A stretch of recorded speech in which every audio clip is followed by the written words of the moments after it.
Selanjutnya kita ke Asya Syara. Kita tahu dong bahwa sinetron cantik ini lama berkarir gitu ya sebagai seorang aktris. Nah, kira-kira bagaimana nih curahan hati seorang Asya Syara pasca ia mengaku sempat dipisahkan dengan anak kandungnya? Ya, dan ini adalah berita terbaru dari Asya Syara. Silakan. Ada banyak cara menyembuhkan patah hati, salah satunya dengan membuka hati.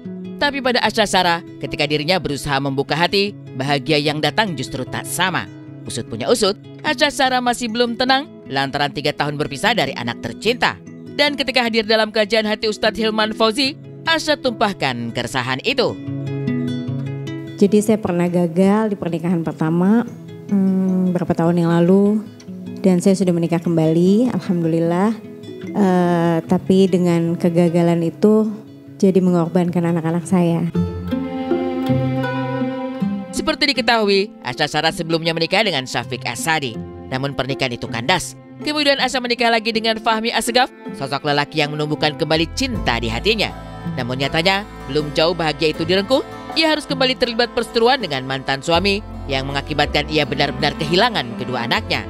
Padahal, hak asuh anak di tangannya. Tapi entah mengapa, sampai saat ini Asya sulit berjumpa anaknya. Bahkan untuk melepas rindu saja pun tak bisa. Dan yang lebih mirisnya lagi, sudah 3 tahun Asya tak tahu keberadaan anak-anaknya. Jadi sekarang anak-anak saya tidak disekolahkan, nggak tahu saya duduk di mana, cuman ada taunya cuma di bapaknya aja. Hak asuh di saya, tapi alhamdulillah ya masih saya bisa telepon, alhamdulillah gitu. Dibilang sedih ya sedih, hancur mah hancur, cuman ya mau gimana lagi ya, kan hidup gitu. Ya kalau sekarang saya udah bisa ketawa, udah bisa ketemu orang, udah bisa itu. Kadang saya cuma dalam hati, cuma nyeri hati lah, kadang-kadang suka anak saya ingat saya nggak ya, gitu aja sih Ustaz. Batin Asya Syara remuk dan hancur. 3 tahun ia merana merindukan anak tercinta. Apalagi setiap di momen Ramadan seperti saat ini, Asya benar-benar berharap bisa dibukakan pintu untuk bertemu dengan anaknya. Namun sayang itu tak pernah terjadi. Sungguh perpisahan dengan Syafiq As-Sadi menjadi perpisahan teramat menyakitkan karena mengorbankan anak-anaknya. Ya memang perpisahan itu selalu membawa kepahitan dan sedih. Kebanyakan korban adalah anak gitu. Tapi alangkah baiknya kalau orang tuanya ini saling dewasa, saling menurunkan ego, apapun yang terjadi, karena saya juga ada pengalaman, saya juga punya histori yang panjang tentang itu, jadi saya paham banget rasanya seperti apa. Alangkah baiknya kita sebagai orang tua boleh kesel, boleh ego boleh, tapi ingat di tengah-tengah kita tuh ada anak-anak. Satu-satunya tempat mengadu hati hanyalah pada Allah Subhanahu wa Ta'ala. Tak putus-putus doa yang ia panjatkan. Tak henti-henti ia memohon segera dipertemukan dengan buah hatinya. Namun sepertinya takdir belum berpihak padanya. Kerinduan pada buah hati hanya bisa disimpan di dalam hati.